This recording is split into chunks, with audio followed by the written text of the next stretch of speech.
Hey guys, how you doing? It is Jeremy Scott here with GorillaAITools.com and the AI Money Press. Hey, I am day 2 of our 30-day challenge. Let's see if I can make it, y'all.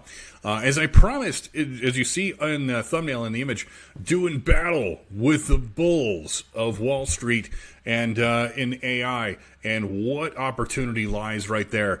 Guys, this is kind of this is an area that I personally geek out about. I kind of am big on finance and markets and where things go, anything to do with making money in terms of investments and becoming more solvent for a stable future. Plus, I just love how the economy works and how the system can play out. And no, it's not rigged against you. It can actually be a tool for you to use that levels the playing field. And no matter where you came from or any of your other demographics or voting blocks may choose, there's a tremendous amount of opportunity for you that lies within there. So I'm going to cover some of these things. Obviously, of course, GorillaAITools.com. I'd love to have you guys follow along with me and do some really cool things and coach you along to a prosperous future.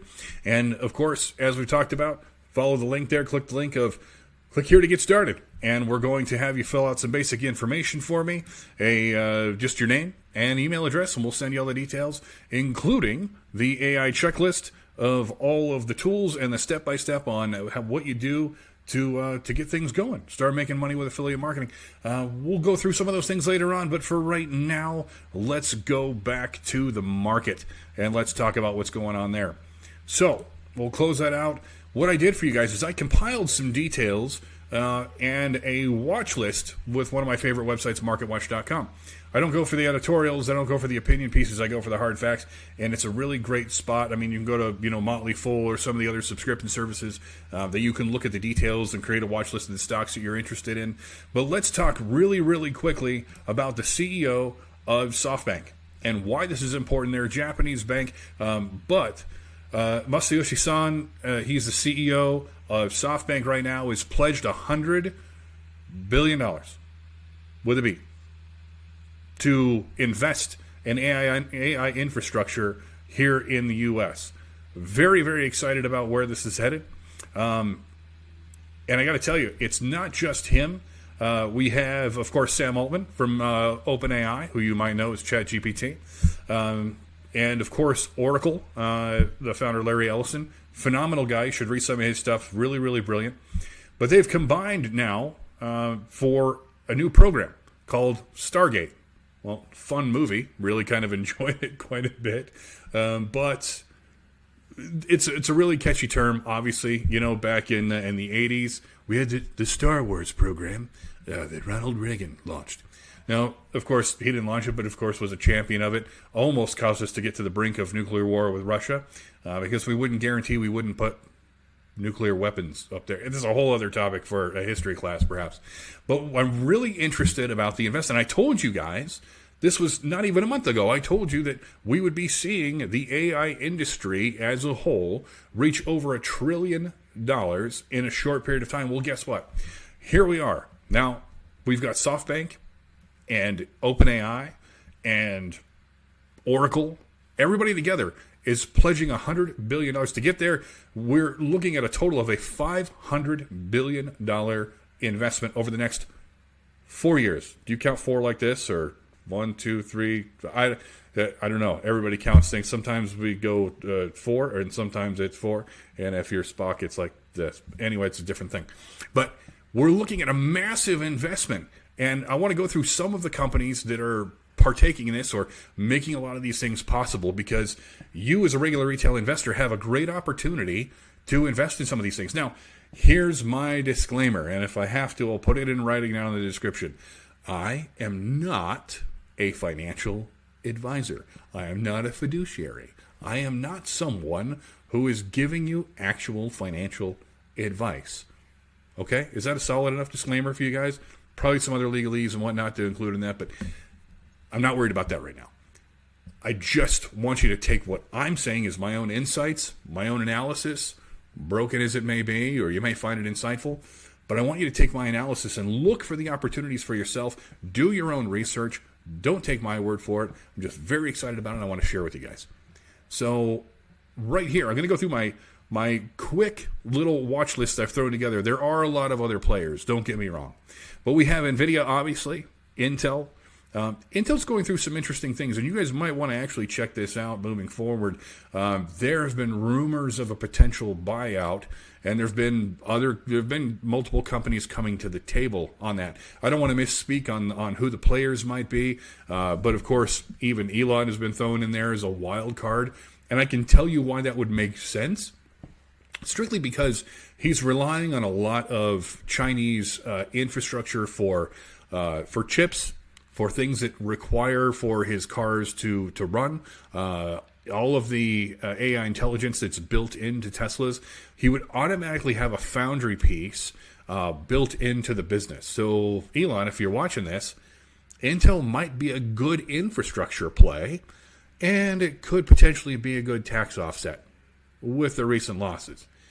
But they're floundering, a company who has been one of the major players in technology and industry over the last, 20 plus years, to now be looking at a potential sellout or, they've sold off pieces of the company over time to do different things like, memory and their foundry piece and, and other elements that they've outsourced or sold off sections of the company. But I'm just really shocked to see them in this particular position. And full disclaimer, I own some of their stock as well. And hey, we're taking in the shorts right now. I hope it rebounds. If it's a good buyout, well, I hope that ends up in a good tax situation, for us moving forward. Secondly, let's talk about Rigetti. Now, we talked about Rigetti before. You go, well, that's a $13 stock, Jeremy. Why would I be interested in this? Well, as we've gone through this before, I'm going to show you the quick analysis on this for those of you who weren't paying attention or weren't a part of it before. Don't ever pay attention to the one day. The only time you're looking at a one day is for me looking at a 10-year treasury and seeing the market fluctuations and anticipating where mortgage rates might be. That's pretty critical to the other part of my business. But what I really want you to pay attention to is a 6-month run and where they actually were 6 months ago. Now, even let's look back, let's do a 3-month run. Let's get a little more immediate with this. And we're going to go back to the beginning of December. So if we're looking at right here, this is Thanksgiving, not too long ago. You guys were just eating turkey or ham or whatever you were doing and hanging around. And here was a stock who was sitting there at $2.75. $2.75. And just a month, not even before that, $1.30. And we go all the way back. Let's check and see where were we at on Halloween. If I can get the mouse to move carefully, we were at $1.32. $1.32. For those of you who bought, GameStop and some of those other fun stocks. I even played in that space and thankfully didn't lose my ass too much, but we had a little fun with that. But let's look. We had a stock that was sitting at $1.32. Why is Rigetti important? Well, they're the number one player right now in quantum computing. And quantum's going to become a thing, guys. It's just we're maybe 10 years out or even less, depending on the technology creep, on where we're actually headed with quantum. Once we figure out how to actually use it, I have a feeling, and this is my personal situation, I'm wagering some money on this personally to see where it goes.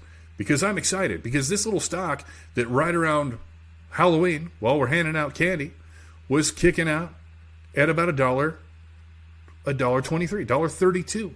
Where did we go, guys? By the time we hit Thanksgiving time, we were at $2.75. Massive growth in terms of percentages. And then where did we go? To $11. You see a meme stock do that? I don't really think so. And look what happened here. We hit our height right at the beginning of January, where a lot of the announcements about AI and quantum computing and all of these things started to come out. And of course, everyone was very excited. Run up to $20. Had you been in this at that point, do you think you'd be happy? I know I would have been. I would have been a lot happier if I bought back here than when I bought over here. So here we are, and we had a little bit of a dip a couple of days later because they said, quantum sounds awesome, but we just don't know what to do with it. It's like 1,000 pounds of guacamole. Sure, everybody likes guacamole. Well, I do, and a lot of people are a big fan, but what do you do with 1,000 pounds of it? We don't know yet. We haven't found the right people to feed or that many tacos to put it on. But we keep trying. But take a look at today. It rebounded as I knew it would, and thankfully it has, because now we're sitting really rather pretty at $13.40 a share. We closed at $13.40. We're down a little hair after hours. I don't know where it's going to go, but I feel good about this play. And obviously I haven't put a ton of money into it, but by God, if this thing pays off, we're going to be really, really happy. So let's go back from that. Why is Rigetti important? Forgot to share that with you. If you scroll down, you'll always see the details of what the company's actually about below all of the ads. Rigetti provides full-stack quantum computing services. Okay? So these guys, as I mentioned, are the leaders in quantum at the moment, and they're going to stay on top of it because, well, this is all that they do. Very excited about that. Now, let's take a look back. We'll kick out of Rigetti for a minute, and we're going to come back to our watch list. We're going to go to Oracle. Well, what doesn't Oracle do? Honestly, Oracle does a ton. But they're, of course, a little more volatile, but their fundamentals, in my opinion, are exceptionally solid. Now, Oracle infrastructure powers a lot of what we do. And if you really want the synopsis on Oracle, geez, guys, the ads, come on. Maybe we don't like Market Watch. Oracle engages in the provision of products and services that address corporate information tech, all corporate IT. We're talking cloud license, hardware, software, a ton of all the major tech companies run with an Oracle backbone. They are critical to the infrastructure of a multitude of tech companies. These guys are sort of the picks and shovels and the scaffolding that a lot of companies have built their infrastructure around. So Oracle is exceptionally important in the market. Now, a one-year look, just a real quick, because I'm going to give you a snapshot of all these guys. Oracle was sitting here, we're at January, right about here, 25th, 26th. We're sitting at 114. Not bad today to close at 186. It's been tumultuous. It's been a bit of a ride, but we're doing really, really well. We're here with Oracle as well, and I'm happy to say that it's been a solid play for us. Let's talk Vistra. Now, my financial advisor, if you want to get in touch with a phenomenal one, I can connect you with a couple as just my personal situation. But I can tell you that on his recommendation, we jumped into Vistra. And why is Vistra important? Well, right here, guys. Vistra Corp, they provide the electricity and power generation. This is awesome because I want to come back to this in just a moment about power generation and what it takes. And guess what? The company is founded in and headquartered in Irving, Texas. Now, Irving I don't know is critical, but the fact that it's in Texas, and I'll tell you why in just a minute. We'll circle back, to borrow that term. We'll circle back in just a moment about why the power delivery is critically important moving forward. So we've got Vistra, where I have a position in Vistra, not tremendous, not huge, but we're still up today and feeling good about it. Everybody knows AMD, Advanced Micro. You know these guys, especially our fellow gamers out there. I'm a NVIDIA guy. I know an Intel guy, but AMD, they're no slouches. They've been doing really, really well for a long time, and they've had some phenomenal jumps in the past year. And, well, this doesn't look so great for the 3-month, but let's talk about our 52-week average. Right now, it looks like, to me, well, this isn't advice, I'm just telling you, it looks like it's at a bit of a discount right now. AMD's fundamentals, to me, are strong. They're not my favorite player in this space, but they do design all of the GPUs, a lot of things, obviously video cards related, and so on. Very competitive. Everyone's really tight with each other. But the thing I really enjoy about the competition between AMD and Intel and NVIDIA is these guys drive each other to be better. And you're not always going to be the best at what you do. You should have a healthy level of competition that helps you, work with, just to work to be better in every way. This is something that touches people's computers from your home computer, from, just dinking around, with your kids, the small devices, all the way up to massive servers. So they're not going anywhere is one of the things. When I say it's rooted in basic fundamentals, is a company that isn't going anywhere. That's into our ecosystem. It's into our culture. It's into the functionality of what we do every single day. AMD is one of those companies who is there and is involved deeply in everything that is constantly growing in the field of technology. So for me, I don't see them going anywhere. And to me, at a price of $122, has me thinking it might not be a bad idea. I don't have a position in AMD right now. Maybe I'll think about it moving forward. That aside, I want to talk really quick. Meta, we all know that. This is your Facebook, Amazon. They've gone through multiple changes over the years. Zuckerberg saying that he's actually going to, honor the First Amendment. We'll see how long that lasts, 2 years, 4 years. Basically, they're very driven by who is in power, who that they can lobby, and who they can curry favor with. It's okay. We don't hold it against them. They're a private industry. And listen to me. If you're on Facebook, if you're on Instagram, it's a free service to you, okay?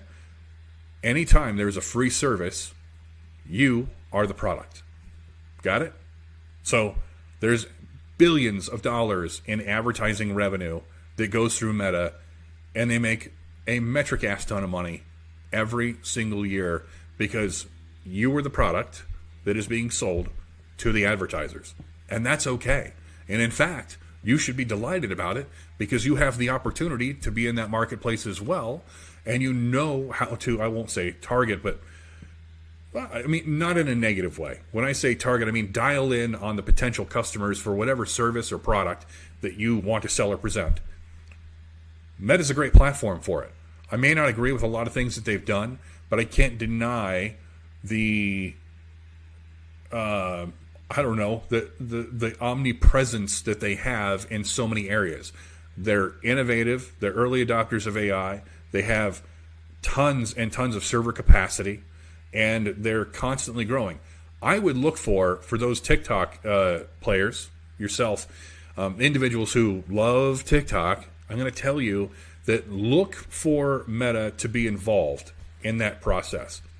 Something just tells me with the size, the scope, the capacity, that they're not out of the game yet. There may still be a piece for them to have of what's going to go on with TikTok. We'll see. That's a whole other topic. We'll get onto that one later on. But let's take a look really quick. We're looking at a 1-year average on where Meta has been. And guys, this isn't just 1 year. Let's go to a 3-year. Let's see where we were back in 22, of course. And then all the way through. We hit a low point, obviously. But guys, it's been a constant climb. From the low point of 113, right now we close at $637 a share. Here's a great opportunity when stocks will hit a level like this. If you are positioned with someone like this, when they split, it's going to add more shares overall to your portfolio and make it more affordable for other retail investors to get in and partake in it. I don't look at it as a dilution of value when a company splits stock. Yes, per share it is worth less, and there are more shares than available, but with it becoming available, it makes more retail investors that don't touch stocks that are over $150 or $200 a share. It opens it up to individuals like that who can come in and then help support the valuation of the company. Economics class, got off on a tangent. But Meta's been a solid performer, and it's been a solid performer for me. And once again, not a recommendation. I'm just sharing the track record with you guys. So really a very big one. Now, Palantir. Palantir has been a surprise just out of the gate, guys, from a company that really, they weren't out of nowhere. All right, they've been around a long time, but they provide a lot of infrastructure, a lot of IT security for our military-industrial complex. I don't know, they're a Department of Defense contractor, but what it really means for these guys, Palantir deploys software platforms that serve as central operating systems for its customers, operating under the commercial and government segments. And they're heavily government segment, guys. I don't know about you. I haven't seen anybody who supplies anything to the government become obsolete. All right? Well, maybe historically they have been. May our history buffs, don't correct me too hard. But where the government is, the government spends. And right now, Palantir is kind of in their pocket, and they're in Palantir's pocket. These guys are a great security network. They're providing a lot of great things. And I got to tell you, Palantir is one to watch. And if you don't believe me, we're going to go through. I'm just going to show you their performance, just like I have with everyone else. Very stable over the last 3 months. But I think what I like to see, that's just year to date. We'll go with a 1 year performa. This is what has me excited. I know, I'm a geek, I'm a finance geek, whatever. But guys, February of last year, they were trading at $16.33. $16.33. And right now, closing at $79.12. Are you kidding me? When some of the other major players have been down today, and you see someone like, Meta platforms for all of the marketing, because right now it's time for people to buy stuff, and Palantir for the security backbone. And Vistra Corp is doing really well on the whole energy movement, and I'm going to talk about that right now. And Oracle providing backbone. These other guys are down a little bit. NVIDIA, of course, just is a powerhouse. It's just going to continue, I believe, to do well. God, I hope so. My portfolio hopes so. My future retirement one day hopes so. But let's talk really quick. I want to talk Vistra, not in the sense of just Vistra themselves. I really want to talk about power and why that's really important. And back over here, not my checklist, because we'll talk about that. We're talking about what data centers are going to require to run. And they're talking about a gigawatt. Now, if you get a chance, I would definitely pay attention to what's going on with this. Look at some of the interviews lately with Kevin O'Leary, Mr. Wonderful, one of the sharks, Shark Tank. Look at what he's doing. He's actually a part of an investment group who's trying to buy TikTok and actually has the infrastructure to adopt it and to get rid of the billions of lines of code that came from China and replace it immediately, and have people with the ability to move all of their customer data completely over to new systems seamlessly. Well, that's what he says. But I kind of tend to believe what he says. O'Leary is not wrong very often. And about this, I don't think he's wrong either. He's talking about how much power will it take to run these new AI data centers. A lot. We're talking a gigawatt. A gigawatt. Like, Marty, 1.21 gigawatts of energy to get us back to the future. Right? That's my Doc Brown. I don't know how that sounds. I hope it's good. But what we're talking about is how much power is a gigawatt. I got curious about gigawatt. Sounds like a lot. It's a fun word to say. Gigawatt. It's a funny word, okay? And especially if you were an 80s movie junkie like me. I mean, come on. Gen X, I grew up then. How much power is a gigawatt? You think about what are the power requirements for what AI data centers are going to be. And guys, look at this. How much power is a gigawatt? Well, I don't know. About 1.8 million solar panels. Just 1.8 million of them. Generates that much power. What else generates that power? 294 utility scale. And I'm talking utility scale wind turbines. You see how tiny this stuff is down here? That's, we're talking about little things, and how massive the wind turbines are. If you've gone between Arizona and California, you've obviously seen these along the 10. But not just that, offshore, 103 offshore ones. Now, these are the real massive babies. 100 million LED bulbs. Probably got a few of these in your house. Well, you could power 100 million of them with a gigawatt of energy. How about this? 1.3 million horses. 1.3 million horsepower? Okay. Well, that's a lot. The Hoover Dam. Now, some of you have been over the Hoover Dam on the way to Vegas. I know I have. You can't actually see it anymore with the new road that's built, but I used to love to go through there, and you still can take a tour down there. But the Hoover Dam provides massive electricity to Nevada and Arizona, I believe parts of Colorado, and maybe elsewhere. But half of the entire output of the Hoover Dam is a gigawatt of energy.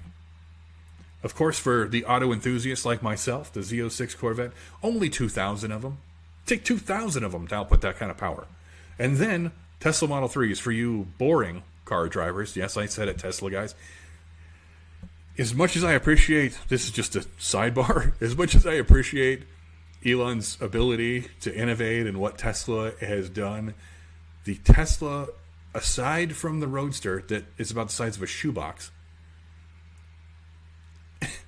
is the most boring way to go from point A to point B. It's quiet. They had to put sounds in it to make it more interesting. Now, do I want a horn that sounds like a fart noise? Why not? Because I'm a juvenile on the inside, and I probably always will be. So a horn that farts is funny to me. Is it worth investing in an EV for it? No. But maybe part of me, I'm glad that 15-year-old me doesn't own my adult wallet. Let's just put it that way. But the massive amount of power that 1 gigawatt, and they're talking about data centers requiring that much power. What does it mean? Why is it a benefit to you? How do you turn this into something? Well, guys, there's a lot of opportunity in the stock play that's there. There's obviously a ton of opportunities that could be there for this. Pick any one of these companies. And this is just a few. There's a lot more plays. And I told you, right now, what we call the Magnificent Seven, the FANG stocks, the Facebook, Alphabet, Amazon, Netflix, Google, the FANGs. The real players who are going to come to prominence in the AI space, be it from data management, development, technology, power, all of these things, guys, we don't even know who the big players are. 10 years from now, you're going to see people in this industry that you didn't even think of. Somebody's going to get a wild hair up their ass somewhere in the world and decide to do something revolutionary in this space. And I'm really excited for it. I can't wait to see what it's going to be. Power. One last thing. Why is Texas important? Coming back to that. I know everybody's excited about power. And they're excited about nuclear power and the potential that it provides. Now, here's the deal. I believe nuclear power is phenomenal. I think it is a great thing for our future. I'm not one of the greenies. I'm not a green, energy guy in any way, nor am I a nihilist about our environment. But what I do see is that there are things that work right now, and I'm talking right now that are available. One of them is the fact that there are gas-powered turbines, and they look a lot like jet engines, but turbines that actually provide power. And those turbines right now, running at about a 60% efficiency, can actually provide the power that we need. Then this is based off of natural gas. One of the interesting things, there are 4 territories, but the main one that actually is zoned, the main state here that is zoned to be able to have gas-powered turbines, natural gas, is Texas. So companies like right here, Vistra, already being in Texas, do you think that they're going to have a massive play in that? I mean, I think we'd be dumb to think that they wouldn't. So you're going to see a confluence of things come about in the near future. And I believe that holds a lot of opportunity for a regular retail investor. But I think it also has a lot of opportunity for you. And the way that we do it really is by investing some time and effort and doing things where the AI space is, by playing with the bits and bobbles, by playing with the products and the fun, the stuff that we could use every day, whether it's making silly images of ourselves or making the thumbnails that you see for my videos or any of the fun things that you see out there. It's utilizing those elements to draw attention to technology and to give you a financial opportunity of bringing those different products and sharing them with other people, figuring out what the best use case is and sharing that with people. Because I got to tell you, the companies that create this, everybody from Go High Level to Spotter Studio to NVIDIA to ManyChat to even companies you haven't even heard of that are in my list of 400 different tools. You guys have the opportunity to partake in working with any one of these companies, getting your developing an affiliate relationship with them, and then marketing those tools. Because they'll pay you. Not just to bring a client once, but ongoing monthly revenue. And that's why we're in this space. And I'm happy to tell you more about it, happy to share it with you. And all I ask is that you click the button. Get started. I'll send you a link. You can have my checklist. You can make one of your own. I'll even help you create your own links so you can start generating revenue with them. But that's about it, guys. I want to share my battle with the AI bulls of Wall Street. I'm glad you're here for video day 2, and we're going to keep on trucking. So thanks for being here with me today, and we'll catch you guys on the next video.